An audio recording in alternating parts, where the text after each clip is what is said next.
दोस्ती हर इंसान को किसी न किसी से कम एक बार तो जरूर होती है। वैसे तो दोस्ती के बहुत सारे रूप है। वो अनजान लोगों के बीच भी हो सकती है या फिर परिवार में अपनों के बीच भी हो सकती है।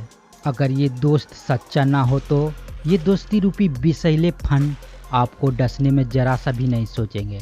नमस्कार दोस्तों, आज की कहानी भी दोस्त के दोस्ती पर प्रश्न चिन्ह लगा सकता है। आखिर कैसे एक दोस्त ऐसा कर सकता है? यह कहानी ऐसी है जिसे सुनकर आपके रोंगटे खड़े हो जाएंगे। किशन शर्मा और गणेश विट्ठल अच्छे दोस्त थे, लेकिन पैसे ने उन्हें दुश्मन बना दिया। दुश्मन भी ऐसा कि दोस्त ने दोस्त के ही 500 टुकड़े कर डाले। मुंबई के विरार के पश्चिम में स्थित ग्लोबल सिटी, यहीं पर पैराडाइज सोसाइटी के फ्लैट बने हुए हैं जिनमें सैकड़ों लोग रहते हैं। 20 जनवरी 2019 को इस सोसाइटी के रहने वाले लोग जब नीचे आ जा रहे थे तभी उन्हें तेज बदबू महसूस हुई। वैसे तो ये बदबू पिछले 2 दिनों से महसूस हो रही थी, लेकिन उस दिन बदबू असहनीय थी। कई दिनों से बदबू की वजह से लोग नाक बंद करके चले जाते थे। उन्हें पता नहीं लग रहा था कि आखिर ये दुर्गंध आ कहां से रही है। सोसाइटी के गार्डों ने भी इधर उधर देखा कि कहीं कोई बिल्ली या कुत्ता तो नहीं मर गया, पर ऐसा कुछ वहां नहीं मिला। 20 जनवरी को रात 11 बजे के करीब सोसाइटी के लोग इकट्ठा हुए और ये पता लगाने में जुट गए कि आखिर बदबू आ कहां से रही है। थोड़ी देर की कोशिश के बाद ही उन्हें पता चल गया कि बदबू कहीं और से नहीं बल्कि सेप्टिक टैंक के चैम्बर से आ रही है। किस फ्लाइट की टॉयलेट का पाइप बंद है, यह पता लगाने और उसे खुलवाने के लिए सोसाइटी के लोगों ने 2 सफाई कर्मियों को बुलाया। सफाई कर्मियों ने चेक करने के बाद पता लगा लिया कि सोसाइटी की सी विंग के फ्लैटों का जो पाइप सेप्टिक टैंक में आ रहा था वह बंद है। सी विंग में 7 फ्लैट थे, उन्हीं का पाइप नीचे से बंद हो गया था। वैसे तो पाइप बंद होना आम बात होती है, जो आए दिनों फ्लैटों में देखने को मिलती रहती है। सफाई कर्मियों ने जब वह पाइप खोलना शुरू किया तो उसमें मांस के टुकड़े मिले। पाइप में मांस के टुकड़े फंसे हुए थे जिनकी सड़ी हुई गंध वहां फैल रही थी।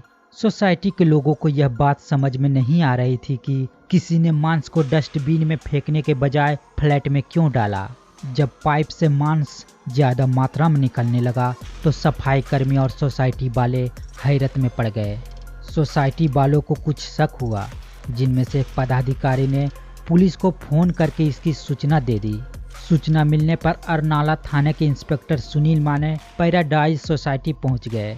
पाइप में फंसा मांस देखकर उन्हें भी आश्चर्य हुआ। उसी दौरान उन्हें उस मांस में इंसान के हाथ की 3 उंगलियां दिखी। उंगलियां देखते ही उन्हें मांजरा समझने में देर नहीं लगी। वह समझ गए कि किसी ने कत्ल करके लाश के छोटे छोटे टुकड़े करके इस तरह से ठिकाने लगाने की कोशिश की है। जल्द ही यह बात पूरी सोसाइटी में आग की तरह फैल गई। मामला सनसनीखेज था, इसलिए इंस्पेक्टर माने ने फोन द्वारा इसकी सूचना पालघर के एसपी गौरव सिंह और अपने थाने के सीनियर इंस्पेक्टर घनश्याम आढाव को दे दी। पुलिस कंट्रोल रूम में यह सूचना प्रसारित होने के बाद क्राइम ब्रांच की टीम भी मौके पर पहुंच गई। पुलिस ने मांस के सभी टुकड़े अपने कब्जे में ले लिए। पुलिस की समझ में ये बात नहीं आ रही थी कि जिसकी हत्या की गई वह इसी सोसाइटी का रहने वाला था या फिर कहीं बाहर का। जिस पाइप में मांस के टुकड़े फंसे हुए मिले थे वह पाइप सी विंग के फ्लैटों का था। इससे तो यह बात साफ हो गई थी कि कत्ल इस विंग के ही किसी फ्लैट में किया गया है। सी विंग में 7 फ्लैट थे। पुलिस ने उन फ्लैटों को चारों ओर से घेर लिया ताकि कोई भी वहां से पुलिस की मर्जी के बिना कहीं ना जा सके। फोरेंसिक एक्सपर्ट की टीम भी बुला ली गई थी। वरिष्ठ पुलिस अधिकारियों की मौजूदगी में पुलिस ने उन सभी फ्लैटों की तलाशी शुरू कर दी। पुलिस तलाशी करते हुए फ्लैट नंबर 602 में पहुंची।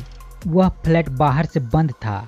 लोगों ने बताया कि वैसे तो इस फ्लैट के मालिक पूनम टपरिया है, लेकिन कुछ दिनों पहले उन्होंने यह फ्लैट किशन शर्मा उर्फ पिंटू नाम के एक आदमी को किराए पर दे दिया था। वही इसमें रहता था। किशन शर्मा उस समय वहां नहीं था, इसलिए सोसाइटी के लोगों की मौजूदगी में पुलिस ने उस फ्लैट का ताला तोड़कर तलाशी ली तो वहां इंसान की कुछ हड्डियां मिली। इससे तो यह बात की पुष्टि हो गई थी कि कत्ल इसी फ्लैट में किया गया था। कत्ल किसका किया गया था यह जानकारी किशन शर्मा से पूछताछ के बाद ही मिल सकती थी। बहरहाल पुलिस ने मांस के टुकड़े, हड्डियां और जो भी कुछ था अपने कब्जे में ले लिया। किसी तरह से पुलिस ने किशन शर्मा का फ़ोन नंबर हासिल किया। वह कहीं भाग न जाए, इसलिए पुलिस ने बड़े रेलवे स्टेशनों, बस अड्डे एवं हवाई अड्डे पर भी पुलिस टीम भेज दी। इधर सीनियर पुलिस इंस्पेक्टर घनश्याम अढाब ने किशन शर्मा के मोबाइल पर फ़ोन किया। इत्तेफाक से उसने फ़ोन रिसीव कर ली।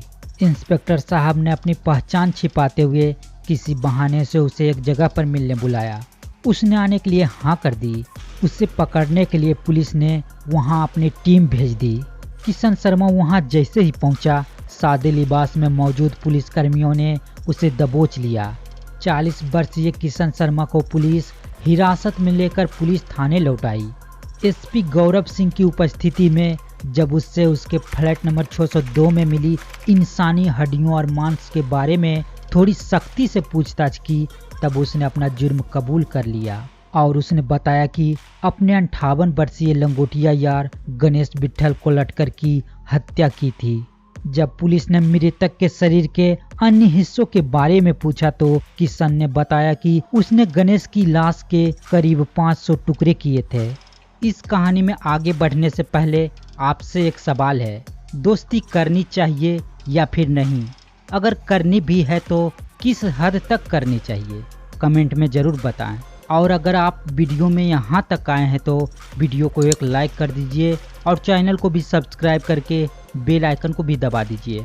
खैर चलिए, जैसा कि उसने बताया था, मांस के कुछ टुकड़े टॉयलेट में फ्लश कर दिए और कुछ टुकड़े को ट्रेन में सफ़र के दौरान फेंक दिए थे।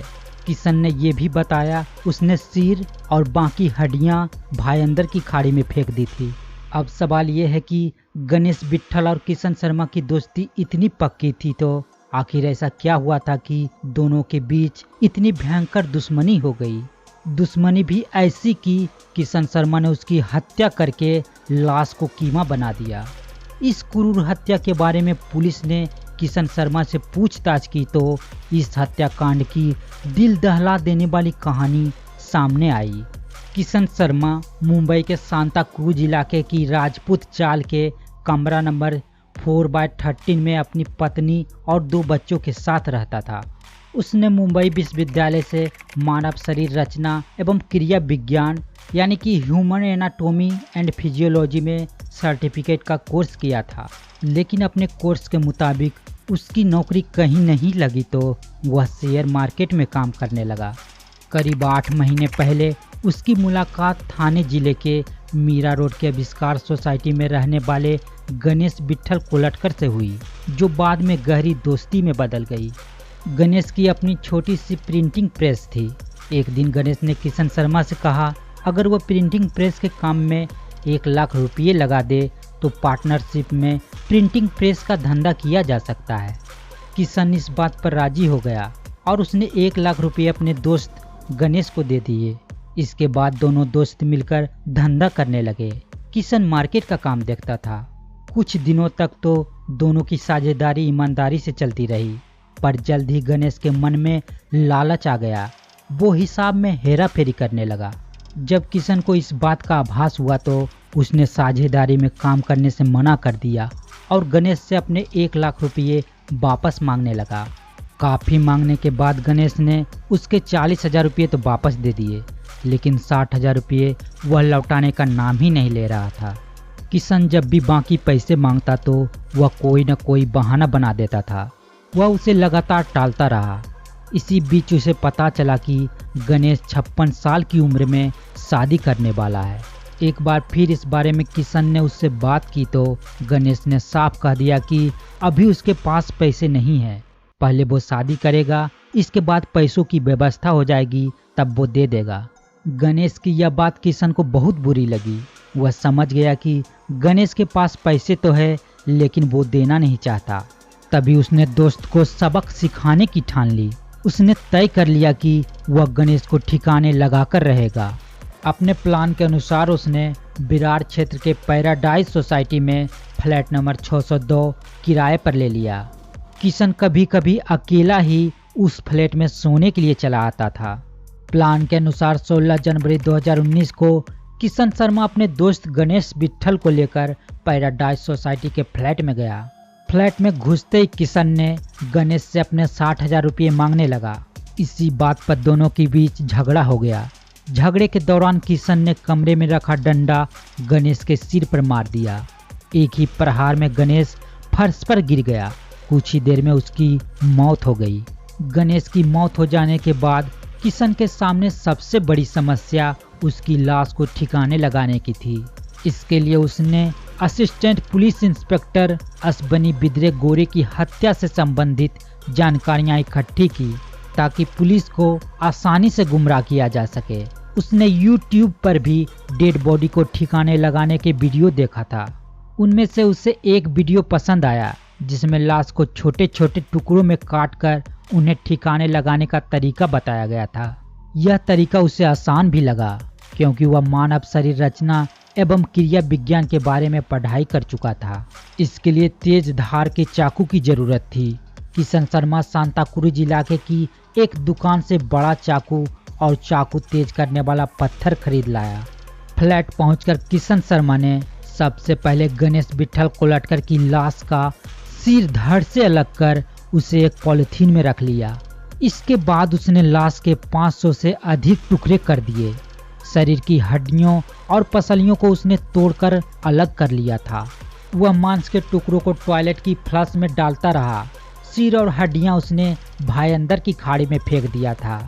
उधर जब गणेश विट्ठल कई दिनों से घर नहीं पहुंचा तो उसकी बहन अनधा गोखले परेशान हो गई। उसने भाई को कॉल करने की कोशिश की लेकिन उसका फोन बंद था। फिर वह 20 जनवरी को मीरा रोड के नया नगर थाने पहुंची और पिछले 4 दिनों से लापता भाई गणेश विट्ठल की गुमशुदगी दर्ज करा दी। पुलिस ने किशन शर्मा से पूछताछ के बाद गणेश विट्ठल का सिर बरामद करने की कोशिश की लेकिन वह नहीं मिला। अंततः जरूरी सबूत जुटाने के बाद हत्या आरोपी किशन शर्मा को कोर्ट में पेश कर जेल भेज दिया। दोस्तों, अगर ये क्राइम स्टोरी आपको अच्छी लगी तो वीडियो को एक लाइक कर दीजिए। साथ में चैनल को सब्सक्राइब करके बेल आइकन को भी प्रेस कर दीजिए। धन्यवाद।